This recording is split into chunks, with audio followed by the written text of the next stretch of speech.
Last class में sir हमने जो बिल्कुल लास्ट टॉपिक करा था जाते हुए, that is all about difference between the face value and intrinsic value के बारे में। होप सो जिनका पेंडिंग था वो डेली ग्रुप के बीच में मैं लेक्चर रिकॉर्डेड डेली भेज रहा हूँ। क्लियर। साथ साथ अगर आपकी कोई पेंडेंसी है तो आप वहां से उसको कवर अप कर सकते हैं, क्योंकि यही same lecture clear after recording मैं आप लोगों को ग्रुप में शेयर कर देता हूँ, तो जो भी पेंडेंसी होती है आप साथ के साथ उसको कंप्लीट कर लिया करो। सो लास्ट क्लास में डिफरेंस बिटवीन हमने करा face value and intrinsic value का। तो हमने यहाँ पे डिस्कशन करी थी सर, फेस वैल्यू का मतलब क्या है? वो value which is written on the instrument, ये written on the face of the instrument, that is called as face value. अब जैसे मैंने यहाँ पे एग्जांपल दी थी कि सर एक 2000 का जो नोट, जो 2000 का नोट आपके पास बना होता है, क्लियर सर, उसके ऊपर जो 2000 रुपीज लिखा हुआ है, जितने की परचेजिंग पावर उसके अंदर है, मतलब जितने की वैल्यू वो कंटेन करता है, परचेजिंग पावर वो कंटेन करता है, that is called as face value. Clear. जबकि सर अगर उसकी मैं कॉमोडिटी वैल्यू की बात करूं या उसकी इंट्रिंसिक वैल्यू, जिसको आप वर्ड बोलते हो कॉमोडिटी वैल्यू ऑल्सो, अगर उसकी इंट्रिंसिक वैल्यू की आप बात करते हैं तो सर नेचुरली है उसकी इंट्रिंसिक वैल्यू कहीं उससे कम है। क्योंकि सर एक सिंपल सा कागज, एक सिंपल सा पेपर आपको 2000 रुपीज की फेस वैल्यू प्रोवाइड कर रहा है, 2000 रुपीज की परचेजिंग पावर आपको प्रोवाइड कर रहा है, तो अल्टीमेटली इसे हम आज की डेट में कौन सी मनी कहेंगे? Credit money. आपने लास्ट अपने नोट्स के अंदर भी पढ़ा था सर, क्रेडिट मनी मतलब जिनकी सर फेस वैल्यू, क्लियर, जिनकी nominal value is greater than intrinsic value. Clear. जिनकी सर इंट्रिंसिक वैल्यू से ज्यादा कहीं फेस वैल्यू होती है, that is called as credit money. क्योंकि देखो सिंपल सी बात है सर, एक पेपर में आपको 2000 रुपीज की उन्होंने क्या कर दी, एक परचेजिंग पावर अलाउ कर दी, जबकि सर वो पेपर 2000 का थोड़ी बना होगा, उसकी कॉमोडिटी वैल्यू 2000 थोड़ी होगी सर। हाँ, ये तो पहले के टाइम पे चलता था, जब कॉइन्स चलते थे, उस टाइम पे सर आपकी face value and intrinsic value दोनों क्या होती थी? सेम। क्योंकि उतनी क्वांटिटी का ही गोल्ड, उतनी ही क्वांटिटी का सिल्वर उनके अंदर ऑटोमेटिकली प्रेजेंट होता था। तो ये तो सर बहुत पुरानी बातें हैं। आज के टाइम में जितनी भी करेंसी, जितनी भी मनी हम लोग यूज कर रहे हैं, सारी की सारी सर क्रेडिट मनी है, सारी की सारी। क्लियर। और अगर आपको नॉर्मली पता हो सर, जितने हमारे नोट्स हैं, क्लियर, जितनी हमारी करेंसी है, बेसिकली वो सारी currency is issued by the RBI. Sir RBI उसको इशू करता है, एक्सेप्ट किसको छोड़ के? एक तो sir 1 rupee note, except 1 rupee note, clear, 1 रुपए का नोट, एंड सारे coins and all coins. Sir इन दोनों को छोड़ के, क्योंकि ये बेसिकली कौन बनाती है? Government of India. आप आज भी अगर 1 रुपए का नोट किसी के पास है, वैसे तो बड़ा मुश्किल है, अगर ऑनलाइन भी अगर आप देखो तो उसके ऊपर रिजर्व बैंक ऑफ इंडिया नहीं लिखा होता, उसके ऊपर लिखा होता है गवर्नमेंट ऑफ इंडिया। क्योंकि सर 1 रुपए का नोट, 1 रुपए का नोट एंड जितने क्वाइंस आप आज की डेट में यूज कर रहे हैं, 1 रुपए का, 2 रुपए का, 5 रुपए, 10 रुपए, ये सारे क्वाइंस गवर्नमेंट ऑफ इंडिया बनाती है। एंड इनके अलावा जितने बाकी नोट्स हैं, जितने बाकी करेंसी है, वो सारी की सारी इशूड बाय द क्या है? RBI, reserve bank of India. तो ये आपके लिए कॉमन सेंस का पॉइंट है क्या, या एक वन वर्ड का पॉइंट है बेसिकली सर? क्या सारे के सारे notes issued by the RBI होते हैं? नहीं sir, except 1 rupee note and coins को छोड़ के बाकी सारा इशूड बाय द क्या है? आरबीआई। ये दो सर आइटम गवर्नमेंट को क्या फायदा होता है इसमें? कैसे?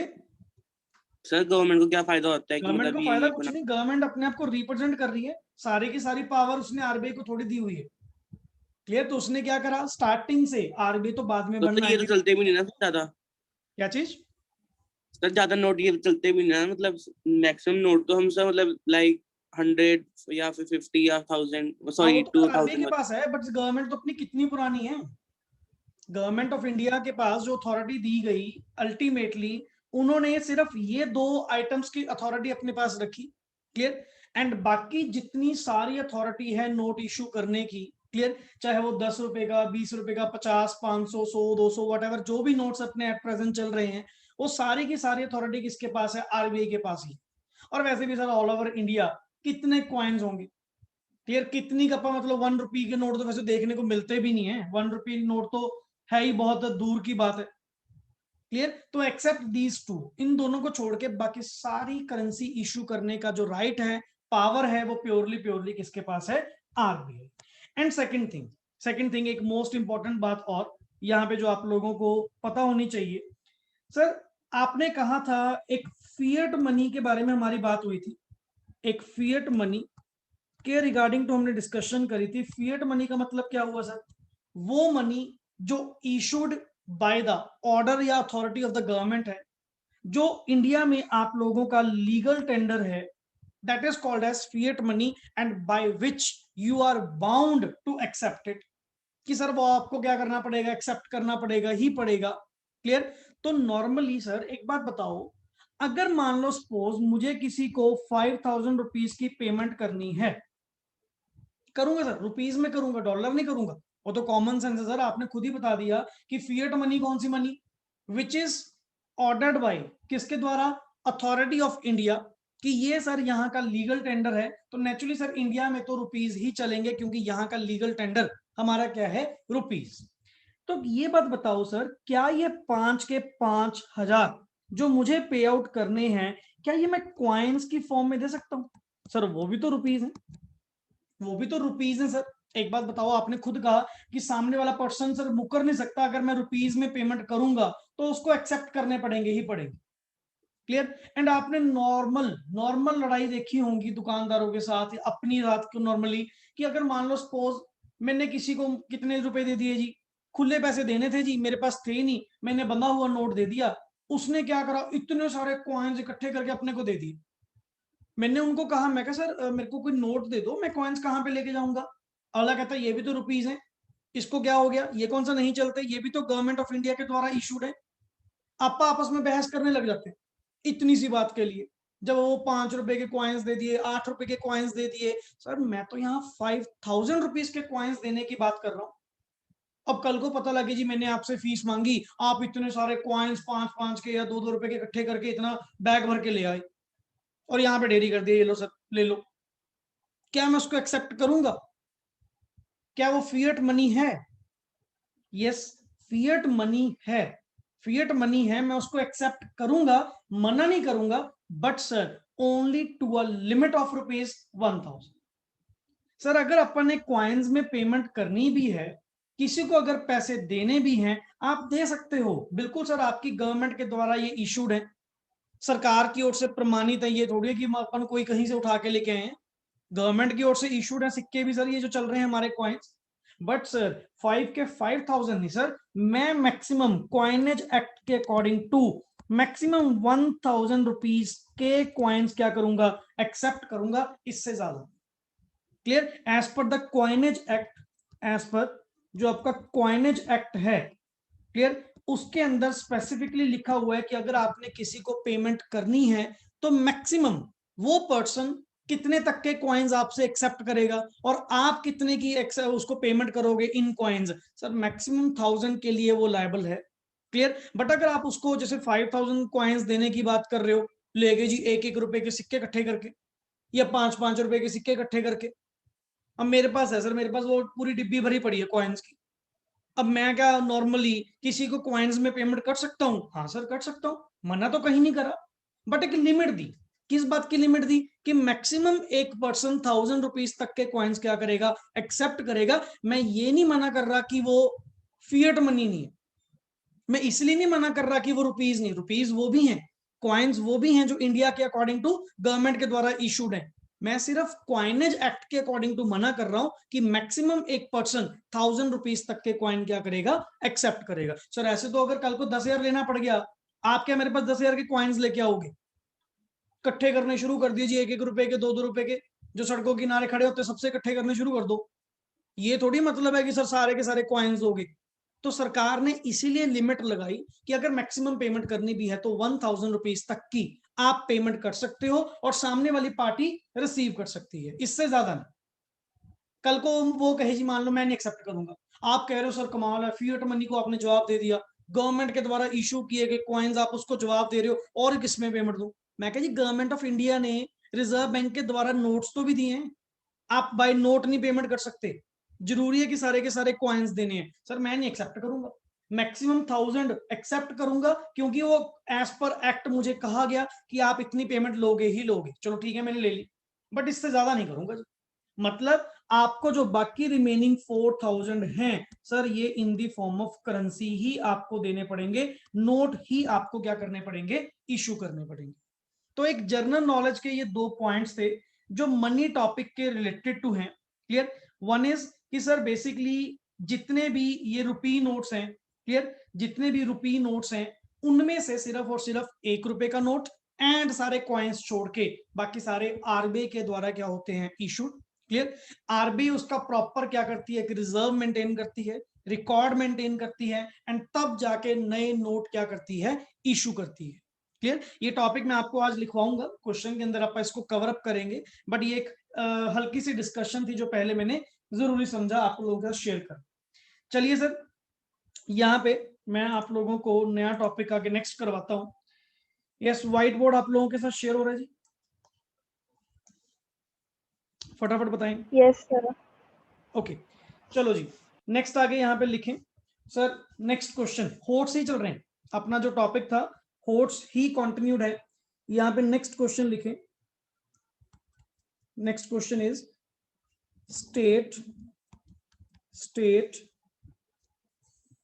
the features, state the features या वर्ड बोल सकते हो कैरेक्टरिस्टिक्स ऑफ मनी। सर एक आपने हमें फंक्शन भी बताए थे जो लास्ट क्लास के अंदर हमने 4 पॉइंट्स डिस्कस करे थे। सर कौन कौन से 4 पॉइंट्स, मैं यहाँ पे हल्का सा लिख देता हूँ, बाद में रब कर दूंगा, आपने नहीं लिखना, मैं जस्ट आपको लास्ट क्लास का रिमाइंड करवा रहा हूँ कि लास्ट क्लास में जो हमने फंक्शंस रीड आउट करे थे जो हमारे स्टार्टिंग से चलते आ रहे हैं। Clear. And today is our last lecture on money topic. Clear. Next lecture से अपन नया टॉपिक क्या करेंगे, बिल्कुल स्टार्ट करेंगे। एंड सर लास्ट में आपने जो फंक्शंस पढ़ाए थे ना सर, वो फंक्शंस हमारे कौन से थे। एक तो sir no double coincidence of wants. Clear. Double coincidence of wants की आपको कोई जरूरत नहीं है। Clear. Double coincidence of wants, क्योंकि सर इसकी जगह मनी को as a medium of exchange क्या किया गया, यूज किया गया कि मनी एक मीडियम ऑफ एक्सचेंज की तरह क्या की जा सकती है, एक्सेप्ट की जा सकती है। सो हमें डबल कोइंसिडेंस ऑफ वांट्स की कोई जरूरत नहीं है, जैसे बार्टर सिस्टम के अंदर आपने कहा था कि यू हैव टू वेट, आपको ट्रेडिंग कॉस्ट लगानी पड़ेगी, पर्सन ढूंढना पड़ेगा कि जिसके पास वो सरप्लस हो जो मुझे चाहिए एंड मेरे पास वो सरप्लस हो जो आपको चाहिए, सो दैट हम सेम पॉइंट ऑफ टाइम पे एक दूसरे की डिमांड्स को क्या कर सकें, पूरा कर सकें। तो ये सर मनी के आने से बिल्कुल ही काम खत्म हो गया, क्योंकि हमने मनी को as a medium of exchange क्या किया, यूज किया। Second point is sir common unit of value. Clear. Common unit of value है सर मनी की, ये चीज भी आपने वहां पे रीड आउट करी। And third is next is store of value. Sir money को स्टोर करना अपने आप में बहुत ही इजी है, एंड सरकार ने सर जब से 1000 के नोट बंद करके 2000 का नोट बनाया है फिर तो और इजी हो गया। क्यों, कहां सर एक नोट के अंदर पहले 1000 रुपए की पावर थी, अब वही नोट तो वही है, वही नोट हमने वॉलेट के अंदर डालना है, उसी के अंदर 2000 की पावर डाल दी। तो नेचुरली सर अब आप अपने वॉलेट में ही कितनी मनी स्टोर कर सकते हो। और अगर सर वो ई मनी की बात कर रहे हो, इलेक्ट्रॉनिक मनी की बात कर रहे हो, फिर तो कार्ड जितने मर्जी रखो, debit card, credit card, clear, wallet system आप जितना भी कर रहे हैं सर, तो मनी को स्टोर करना इजी बहुत है सर। बार्टर सिस्टम में तो बहुत बखेड़े थे, बहुत पंगे थे, किस बात के कि आपको सर चीजों की संभाल करनी पड़ती थी जब तक आपको वो पर्सन नहीं मिलेगा जिसका ट्रांजैक्शन करो। अब सर वो कब मिलेगा, आज मिलेगा, 15 दिन बाद मिलेगा, 20 दिन बाद मिलेगा, किसी को कुछ नहीं पता। तो नॉर्मली उस केस में हम बोलते थे कि सर स्टोर ऑफ वैल्यू होनी चाहिए। तो इसीलिए तो मनी ने सबसे बड़ा फंक्शन हमें ये प्रोवाइड किया कि जैसे मर्जी ट्रांसफर करो, जहां मर्जी करो, जितनी मर्जी देर तक स्टोर करके रखो, कोई इशू ही नहीं है। अगर मान लो मैंने अपनी वॉलेट की साइड पॉकेट पे 2000 का नोट रख दिया, क्या 10 दिन बाद उसको निकाल के देखूंगा, क्या वो खराब हो जाएगा? सर कोई गुड्स थोड़ी है, कॉमोडिटी थोड़ी है, पेरिशेबल नेचर की थोड़ी है, जितनी मर्जी देर तक स्टोर करके रखो। असरापा बोलते तो हैं कि ब्लैक मनी लोग अंदर छुपा के रखते हैं जी, तो वो भी तो क्या है, स्टोर ऑफ वैल्यू है, मनी को स्टोर करना इजी है। एंड इससे भी बढ़िया चीज सर गोल्ड, और महंगी चीज, सिंपल क्या करे, गोल्ड के बिस्कुट्स लेके रख लिया। अब इतनी मनी भी, जब जिसके पास है ही इतना सारा पैसा, वो इतना पैसा रखे कहाँ पे? फिर वो क्या करता है जी, 40 लाख का 50 लाख का एक बिस्किट लिया बड़ा, वो स्टोर करना स्टार्ट कर दिया। अब मतलब वो 50 लाख रुपीस की वैल्यू उसके अंदर आ गई, सिर्फ एक गोल्ड बिस्कुट के अंदर, छोटे से अंदर। तो ऐसे सर कॉन्सेप्ट्स आगे चलते हैं ये ब्लैक मनी को स्टोर करने के लिए। बट है तो अल्टीमेट मनी का ये फंक्शन है ना। अगर ये मनी फंक्शन ही ना प्रोवाइड करता तो ब्लैक मनी भी कहां से होती? Clear. And the last is sir, आपने एक पढ़ा स्टैंडर्ड फॉर डेफर्ड पेमेंट्स, कि सर जितनी भी डेफर्ड पेमेंट्स होती हैं, डेफर्ड पेमेंट्स के बारे में आपने लास्ट क्लास में पढ़ा regarding future payments. Sir future payments is possible. तो ये 4 फंक्शंस हमारे मेन थे, जिसमें से आपने primary function and secondary function दोनों भी क्या करे थे, अलग अलग करे थे। बट मैं अब फंक्शंस की बात नहीं कर रहा, ध्यान से देखो, मैं यहाँ पे किसकी बात कर रहा हूँ, फीचर्स की बात कर रहा हूं कि फीचर्स या कैरेक्टरिस्टिक्स बताओ, मनी के फीचर्स क्या है। क्लियर। वो क्या था, मनी के फंक्शन, मनी क्या कर सकती है। मैं ये पूछ रहा हूं मनी है क्या, मनी के फीचर्स क्या हैं, मनी के कैरेक्टरिस्टिक्स क्या हैं। तो ये दोनों अलग अलग चीज। क्लियर। तो मैं नीचे ये एक बार रब कर दूं, क्लियर, क्योंकि ये 4 पॉइंट तो ऑलरेडी सर ये तो लास्ट क्लास के अंदर हमारे हो चुके थे। क्लियर, इसमें कोई नया पॉइंट नहीं है। अपना क्वेश्चन आज का है कि सर मनी के फीचर्स क्या हैं। सर ये नोट नहीं करना था? ये तो हो रखा है नोट ऑलरेडी, ये सर तो मैंने तो लास्ट कर क्लास के। लिया। कोई इशू नहीं, कोई इशू नहीं, कोई दिक्कत नहीं है। अपन तो फीचर्स लिखने, यहाँ पे लिखो features are, features are number 1। Clear. आप जस्ट हेडिंग हेडिंग ही लिखेंगे, ज्यादा अपन ने अंदर से एक्सप्लेन नहीं करना। नंबर 1 इज कॉमन एक्सेप्टेबिलिटी, लिख लो यहाँ पे मैं रब कर रहा हूँ, या फिर एक्सेप्टेबिलिटी के अंदर अपन इसको ऐसे एक्सप्लेन कर लेते हैं। Acceptability, common acceptability.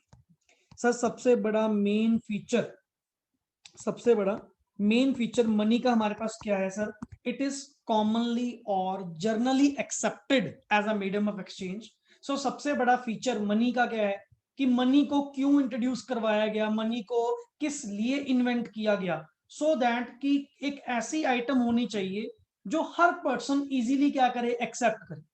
अब जैसे आज के टाइम में मान लो सर, एक छोटा सा बच्चा भी धीरे धीरे धीरे जैसे उसको होश आता है, उसको भी पता लग जाता है कि 10 रुपए का नोट कौन सा है, 5 रुपए का कौन सा है, 50 का कौन सा है। क्लियर, कौन सा एक्सेप्ट करना चाहिए, कौन सा नहीं करना चाहिए, असली नकली उसको भी पता लगना जाता है कि कौन सा नोट असली है, कौन सा नोट नकली है। क्लियर, क्योंकि सर ये बेसिकली ऑल ओवर इंडिया हमारे इतना पॉपुलर है, और हमारा तो सर लीगल टेंडर है। हमारे यहाँ पे रुपीज में पेमेंट नहीं होगी तो और किस में पेमेंट होगी। तो sir it is commonly acceptable, that is called as number 1 feature is acceptable. Sir सबसे बड़ी बात इसका गुण, एक फीचर वर्ड या कैरेक्टरिस्टिक्स वर्ड बोल सकते हो, गुण। मनी का एक गुण क्या है सर, वो कॉमनली एक्सेप्टेबल।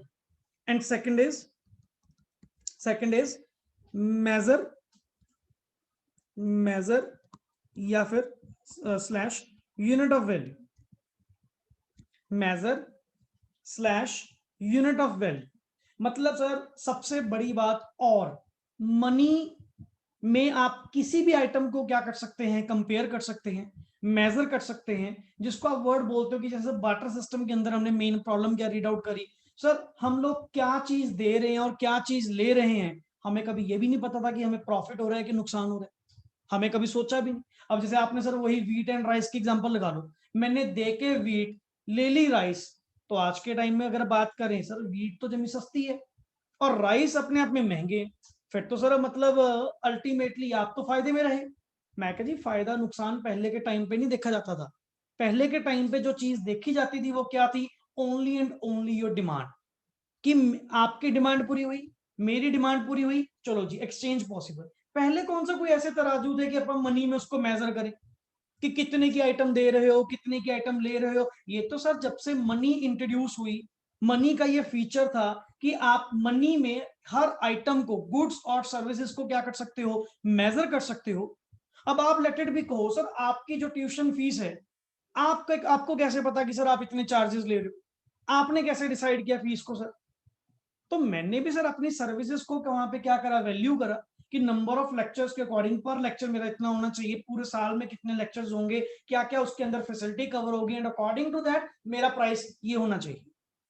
क्लियर, मैंने तो भी एक कॉमन यूनिट ऑफ वैल्यू के अकॉर्डिंग टू क्या करा, मेजर करा। ऐसे ही सर हर लोगों ने अपनी अपनी गुड्स एंड सर्विसेज के कॉमोडिटीज को क्या करा, प्राइसिंग देना स्टार्ट करा। क्लियर, जिसको मनी का एक फीचर माना गया कि सर इसकी कॉमन यूनिट ऑफ वैल्यू है। क्लियर, हर पर्सन अपनी आइटम को मनी में क्या करेगा, एक्सप्लेन करेगा, एंड अकॉर्डिंग टू दैट हमारी ट्रांजेक्शन्स क्या होंगी, सक्सेसफुल होंगी, और पॉसिबल भी तभी होंगी sir. Clear, and next is number third, चलो ठीक है sir, common unit of value भी है sir. Second is liquidity. Sir money हमें लिक्विडिटी प्रोवाइड करती है, क्योंकि सर मनी से ज्यादा लिक्विड एसेट तो कोई भी नहीं होगी। आज के टाइम में अगर नॉर्मली बात करें, मनी सबसे ज्यादा क्या, हाईएस्ट लिक्विड एसेट अपनी। आप जब चाहो मार्केट में जाओ, इसको यूज करो एंड अपना कोई भी ट्रांजेक्शन कंप्लीट करो। हालांकि सर आपने एक नियर मनी का कॉन्सेप्ट भी करा था, टाइप्स ऑफ मनी के अंदर नियर मनी का भी कॉन्सेप्ट करा था। नियर मनी में आपने क्या बताया था sir, those assets which are not money but are close substitute of money. क्योंकि आप उसको कह रहे थे कि आप डायरेक्टली उसको मनी यूज नहीं कर सकते, आपको पहले उसको कन्वर्ट करना पड़ेगा into money and after that आप उसको यूज कर सकते हो। बट सर मनी अपने आप में तो हाईली लिक्विड एसेट है। तो यहाँ पे मैं अगर लिखना चाहूं लिक्विडिटी के साथ, इसको आप क्या वर्ड बोल सकते हैं, हाईली लिक्विड एसेट। सर सबसे ज्यादा लिक्विड एसेट अपने आप में क्या है, मनी ही तो है। Clear, and the fourth one is reduces. Sir money के आने से हमारी जो ट्रेडिंग कॉस्ट है, क्लियर, जो हमारी ट्रेडिंग कॉस्ट है सर, ट्रेडिंग कॉस्ट हमारी बिल्कुल ही क्या हो चुकी, खत्म हो चुकी। क्लियर सर, ट्रेडिंग कॉस्ट माने जो आपने सर कहा था कि सर्च कॉस्ट आपको करनी पड़ेगी, डिसयूटिलिटी ऑफ वेटिंग आपको करनी पड़ेगी। क्लियर, इतने एफर्ट्स हम लोग करेंगे और पता नहीं सर कब जाके वो पर्सन मिलेगा जिसके साथ हमारी ट्रांजेक्शन होगी। सर काम बिल्कुल ही खत्म कर दिया। जो बार्टर सिस्टम के ड्रॉबैक्स थे ना, बिल्कुल ही मनी ने क्या कर दिया, रिमूव कर दिए। कैसे, आप आज के टाइम में एक बात बताओ, आप कितनी परचेजिंग करते हो, आप इवन मेरी भी सर्विसेज ले रहे हो, या और कितने पता नहीं नेक्स्ट आगे मार्केट में ट्रांजेक्शन्स करते हो, या परचेज एंड सेल ट्रांजेक्शन आपने देखी, कितना टाइम हमें लगता है परचेज करने के लिए। क्या मुझे वेटिंग करनी पड़ती है, क्या मुझे ये देखना पड़ता है कि किसके पास वो सामान होगा कि हम एक्सचेंज पॉसिबल कर पाए। सर मेरी मर्जी, मेरे पास मनी होनी चाहिए, आप जब चाहे जिस टाइम पे जहां मर्जी से, क्लियर, जिस मर्जी मार्केट से कोई भी आइटम क्या कर सकते हैं, परचेज कर सकते हैं या सेल कर सकते हैं। क्यों, कॉमनली एक्सेप्टेबल है, कॉमन यूनिट ऑफ वैल्यू है, क्लियर, लिक्विड एसेट है सबसे ज्यादा, और जब मर्जी सर आप इसके ट्रांजेक्शन करो, नेचुरली आपकी ट्रेडिंग कॉस्ट भी कम आएगी, मुझे क्या एफर्ट्स करने पड़ेंगे। अब मेरा मन कर रहा जी, मेरे को भूख लग रही थी, मैंने मार्केट गया, मार्केट में जाके कोई चीज परचेज करी, खा ली, बात खत्म। मुझे बताओ जी कौन सी यहाँ पे ट्रेडिंग कॉस्ट देनी पड़ी, मेरी तो कोई भी ट्रेडिंग कॉस्ट नहीं है। सर मनी के इंट्रोड्यूस होने से आपकी purchase activity and sale activity जो बार्टर सिस्टम के अंदर साइमल्टेनियस होती थी, जो बार्टर सिस्टम के अंदर सेम पॉइंट ऑफ टाइम पे ट्रांजैक्शन होती थी, एक हाथ दे एक हाथ ले, देख लो सिंपल सी बात। आपने खुद कहा था कि लेट इट बी सर, ये दो पर्सन है A and B, A B की डिमांड पूरी करेगा एंड बी ए की डिमांड करेगा पूरी ऑन सेम टाइम, यही था ना। अगर सेम टाइम था मतलब सर साइमल्टेनियसली, कि सर साइमल्टेनियसली ये एक दूसरे की डिमांड्स को पूरा करेंगे, मतलब सर ए जो पर्सन है एट द सेम टाइम वो परचेजर भी है and at the same time वो पर्सन सेलर भी है, सिंपल सी बात। बट सर एक बात बताओ, क्या मनी के आने से, मनी के इंट्रोड्यूस होने से आज भी purchase and sale activity same time पे होती है? नहीं सर, आपकी इच्छा, जब मर्जी परचेज करो जब मर्जी सेल करो, कुछ जरूरी थोड़ा है कि sir at the same time अगर मैं कुछ सामान बेचूंगा तो आपको कुछ सामान लेना पड़ेगा। जब आप किसी शॉप के ऊपर जाते हो सामान परचेज करने के, दुकानदार ये कहता है कि सर अगर आप हमारा माल लोगे तो आपको भी अपना माल बेचना पड़ेगा। नहीं सर, ऐसा कुछ भी नहीं है, क्योंकि सर पहले जो एक्सचेंज था वो इक्वालिटी बेसिस पे था, आप मेरी डिमांड पूरी करो मैं आपकी डिमांड पूरी करूंगा। बट वो डिमांड अब किसकी फॉर्म में हो चुकी है, मनी। आप मेरी डिमांड पूरी करो मैं आपको मनी दूंगा, या मैं आपकी डिमांड पूरी करूंगा आप मुझे मनी दे दो। तो मतलब सर मनी के इंट्रोड्यूस होने से ये जो आपकी दो ट्रांजैक्शन, जिसको आप वर्ड बोलते हो परचेज एंड सेल, सर ये दोनों एक्टिविटीज क्या हो चुकी हैं, अलग अलग हो चुकी हैं। ऐसा कुछ नहीं है कि साइमल्टेनियसली आपको परचेज सेल करनी पड़ेगी। सर आज के जमाने में बार्टर सिस्टम में चलता होगा अलग बात है, क्योंकि वहां पे तो साइमल्टेनियस ट्रांजैक्शन होती थी, बट आज की डेट में ऐसा कुछ भी नहीं है। Clear concept? यहां तक कोई डाउट जी? ये सिर्फ पॉइंट्स पॉइंट्स नोट डाउन करने थे, नीचे वाला नहीं। क्लियर?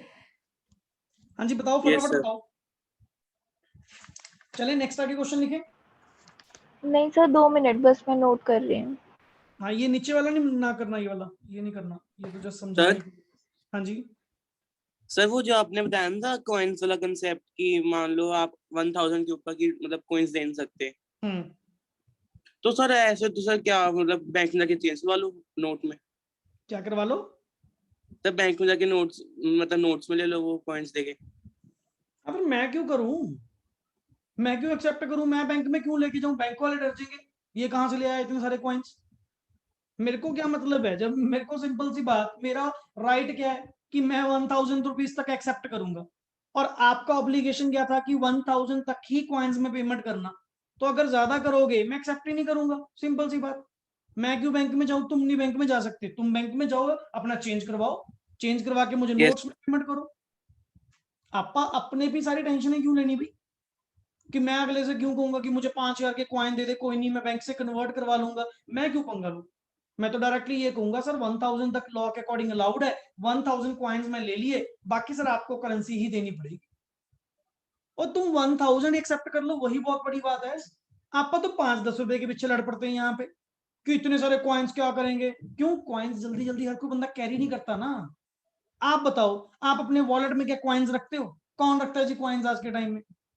गाड़ी में पड़े हों अलग बात है, या आते जाते खुले वैसे स्पेशली उठा लिए अलग बात है, नहीं वो पड़े होते हैं जी घर पे, डिब्बे बड़े बड़े सारे। क्लियर? कॉइन्स यूज कौन करता है? कोई भी नहीं करता। एंड जब इतने सारे कॉइन्स आपको कोई पकड़ा देगा, आप सर इतनी जेब भारी करके फिरते रहोगे, तो कौन उसको लेगा जी? कोई भी नहीं लेगा, हर पर्सन ही मना करेगा। यस और तुम तो 1000 की सर बात कर रहे हो यहाँ पे, ये भी एक्सेप्ट कर लो, वो बहुत बड़ी बात है। हाँ जी हुआ क्लियर? हाँ जी यस सर। तनिष, कोई डाउट? तनिष लास्ट क्लास से बोल नहीं रहा। तनिष,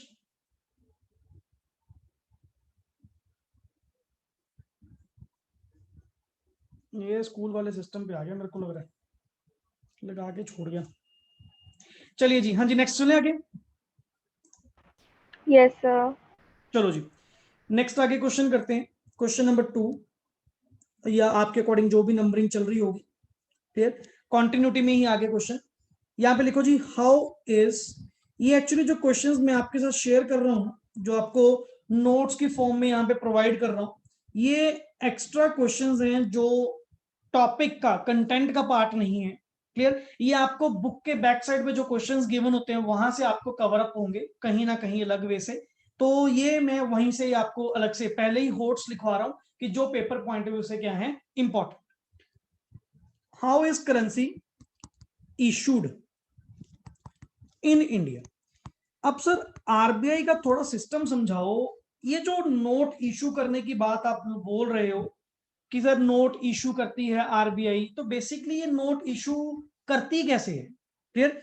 लिखिए जी आंसर यहां पे, currency in India, currency in India is issued on the basis of, sir actually इनको भी एक रिजर्व्स मेंटेन करने पड़ते हैं, minimum minimum reserve system, minimum reserve system. Clear? इसको अंडरलाइन कर लेंगे, मिनिमम रिजर्व सिस्टम को। आरबीआई को भी सर रिजर्व्स मेंटेन करने पड़ते हैं, एंड विदाउट मेंटेनिंग रिजर्व्स ये बेसिकली सर कोई भी नोट इशू नहीं कर सकते। क्लियर? ऐसा नहीं है कि सर आपको एक नोट छापने की मशीन दे दी, शाम तक आपने जी पूरे इंडिया में नोट ही नोट कर दिए, फिर तो अपना इंडिया कितना अमीर होता कब से, हर पर्सन यहाँ पे अमीर होता। नहीं सर, इनके ऊपर भी रिस्ट्रिक्शंस है। आरबीआई को प्रॉपर गाइडलाइंस, आरबीआई की भी प्रॉपर जवाबदेही बनती है कि जो भी नोट्स ये प्रिंट करेंगे, ऐसे ही बिना पूछे ये प्रिंट नहीं कर सकते। इकोनॉमी की पोजीशन को देखे बिना, मनी सप्लाई को काउंट करे बिना ये ऐसे ही नए नोट्स प्रिंट नहीं करेंगे। ये थोड़ी मतलब है कि सर हमारी अथॉरिटी है, हमारा इंडिया, जितने मर्जी नोट्स प्रिंट करो, ये कोई सिस्टम नहीं है। इनको भी एक मिनिमम रिजर्व मेंटेन करने पड़ते हैं। क्लियर? Full stop. आगे लिखो, RBI has to maintain RBI has to maintain a minimum reserve of rupees 200 crores in the form of gold and foreign securities,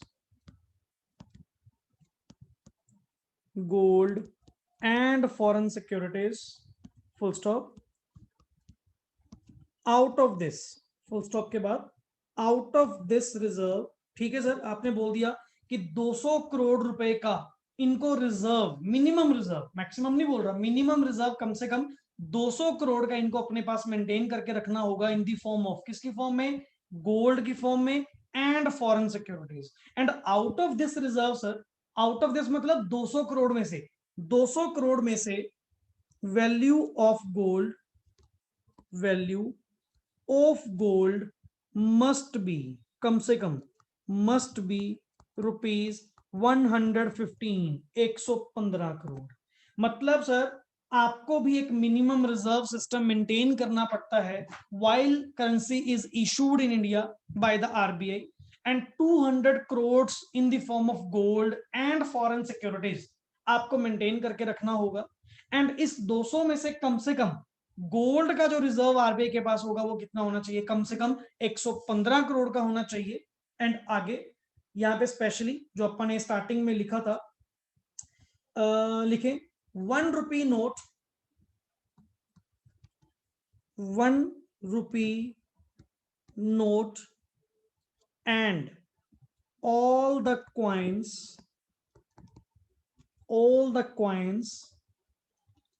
are issued by, sir ये जो issued होती है ये by, ब्रैकेट में लिख रहा हूं, ministry of finance, that is government of India, is issued by ministry of finance या बोल सकते हो गवर्नमेंट ऑफ इंडिया। बाकी सारी करेंसी, बाकी सारे जितने नोट्स हैं वो टोटली की टोटली सारे के सारे कौन इशू करेगा, आरबीआई इशू करेगा। वही सर आप अपना इवन करेंसी अगर आप जाके देखो, जिसमें लास्ट क्लास में भी डिस्कशन करी थी, क्लियर, एक तो उसके ऊपर क्या लिखा होता है, रिजर्व बैंक ऑफ इंडिया, भारतीय रिजर्व बैंक, पहले तो ये लिखा होता है।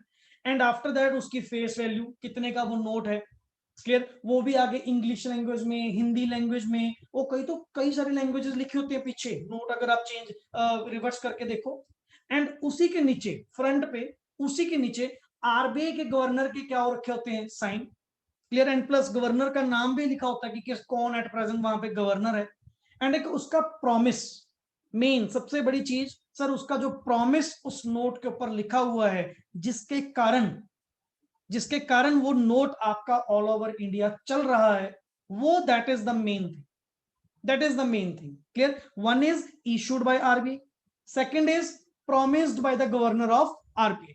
उसने क्या लिखा था ना, लिखा I promise to pay the bearer a sum of rupees 2000 या whatever 500 या जितना भी होता है, प्रॉमिस तो सेम ही है, मेन वर्ड तो आगे वाले देखो, I promise to pay the bearer, एक वर्ड यूज किया गया यहाँ पे, ये लिखना नहीं आपने, bearer मीन्स धारक, हिंदी में वर्ड बोलते हैं उसको धारक मतलब जिसके हाथ में है, क्लियर। अब जैसे नॉर्मली सर आपने मुझे नोट प्रोवाइड किए, सर ऐसा क्या है कि आपने मुझे दिए मेरे हो गए, मैंने किसी को दिए किसी के हो गए, तो क्या उसके ऊपर किसी का नाम लिखा होता है क्या सर?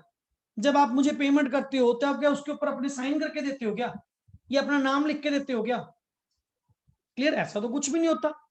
जबकि सर जैसे चेक होता है, चेक में तो प्रॉपर लिखते हैं पे टू मिस्टर धीरज, क्लियर, वहां पे तो प्रॉपर चेक में अपन लिख के देते हैं कि किस पर्सन को पेमेंट करनी है। बट सर करेंसी के केस में तो कभी नहीं करा, क्योंकि sir currency is commonly accepted normally, and वहां पे वर्ड यूज किया गया सर, ये जो करेंसी है ना, ये बेयरर इंस्ट्रूमेंट का मतलब क्या हुआ सर, जिसके हाथ में है उसकी है, इसमें कौन सा किसी का ऑर्डर है? क्या आरबीआई ने पर्टिकुलरली मेरे नाम का 2000 का नोट निकाला, I promise to pay to Mr. Dheeraj a sum of rupees 2000, note पे तो कहीं नहीं लिखा हुआ।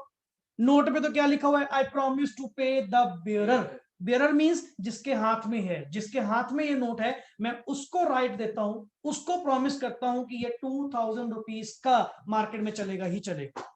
इस बात का प्रॉमिस आरबीआई के गवर्नर का आपको है। क्लियर? जबकि सर जैसे चेक के केस में आपने देखा, चेक तो सर पर्टिकुलर होते हैं, वहां पे तो जो पेमेंट हमने करनी होती है वो तो पर्टिकुलर किसी पर्सन के नेम पे देते हैं। तो ये सर जो हमारी करेंसी है, जो करेंसी है सर, ये अपने आप में एक बेयरर इंस्ट्रूमेंट है। बेयरर इंस्ट्रूमेंट का मतलब क्या हुआ, जिसके हाथ में उसी का। क्लियर? और सर तभी वो कॉमनली एक्सेप्टेबल होगा, नहीं तो हर कोई नोट पे लिख देगा, फिर वही बात सोनम गुप्ता व्यवहार है। हर कोई पहले कोई ड्राइंग कर देता था, कोई कांटे मार दिए, कुछ कर दिए, ठीक है ना, गांधी जी के बाल बना दिए, कुछ और कर दिया, नए नए लोग कलाकारी करते रहते थे नोट्स पे। अब बिल्कुल क्या कर दिया, बंद कर दिया। अगर किसी नोट के ऊपर, किसी नोट के ऊपर इंक अगर यूज कर रखी है तो एज पर रूल्स कोई पर्सन उसको एक्सेप्ट नहीं करेगा। अब लेट इट बी, आप मेरे पास कोई ऐसा नोट लेके आओ जिसके ऊपर बाय इंक पेन से कुछ ना कुछ लिखा हुआ है और है, मैं उसको बाहर निकाल सकता हूं।